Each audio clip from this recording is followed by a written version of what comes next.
Que faire en cas d'intoxication médicamenteuse? En cas d'intoxication médicamenteuse, le degré d'intoxication dépendra, entre autres, de la quantité de médicaments pris et des caractéristiques de la personne. Les symptômes et les conséquences de l'intoxication médicamenteuse dépendent du médicament, mais peuvent être mortels.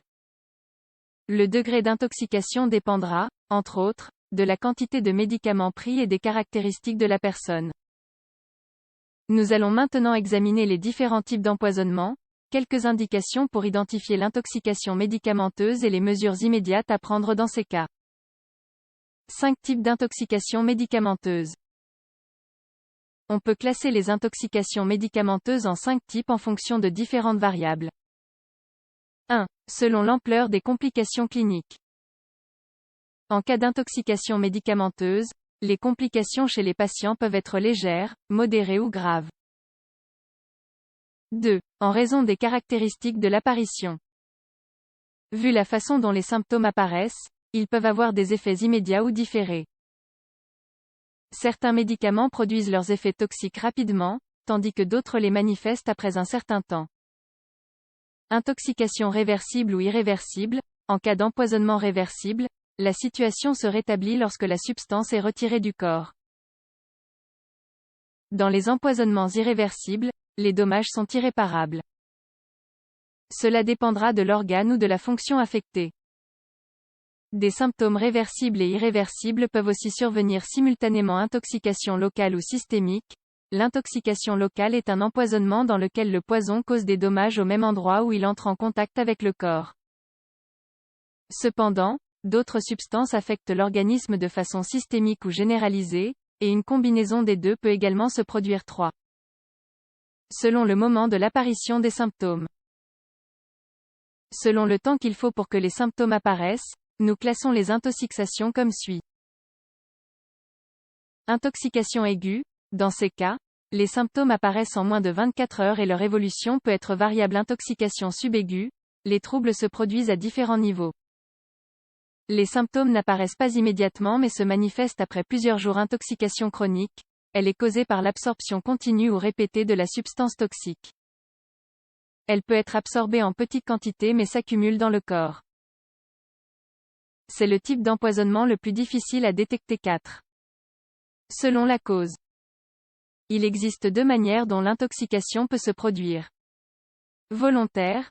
Intoxication produite intentionnellement, comme les suicides accidentels. Ce genre d'intoxication est fréquent dans le cas des médicaments. Il survient en raison d'une confusion, d'une surdose ou d'une interaction avec d'autres drogues ou substances comme l'alcool. 5. Selon la voie d'entrée.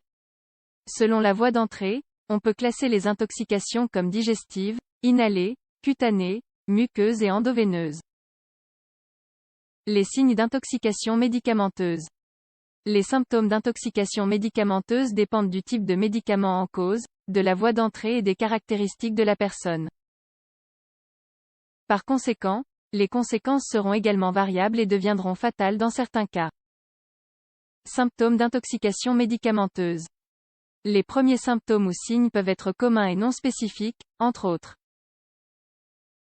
Étourdissement, maux de tête et confusion, somnolence ou hyperactivité et difficulté à bouger, fréquence cardiaque et respiration altérée, nausées, vomissements, modifications visuelles et linguistiques, diarrhée, douleurs abdominales, brûlures ou rougeur des lèvres ou de la bouche et éruptions cutanées. Que faire si vous êtes intoxiqué par des médicaments?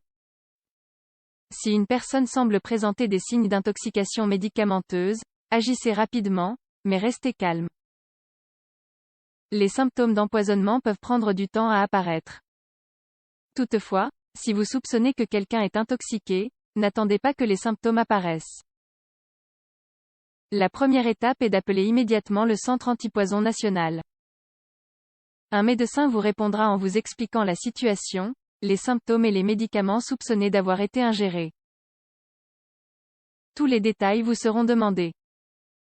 Si le médicament qui a causé l'intoxication est connu, on vous indiquera les premières étapes à suivre ou, le cas échéant, la nécessité d'appeler le service des urgences. Entre-temps, examinez et surveillez les voies respiratoires, la respiration et le pouls de la personne.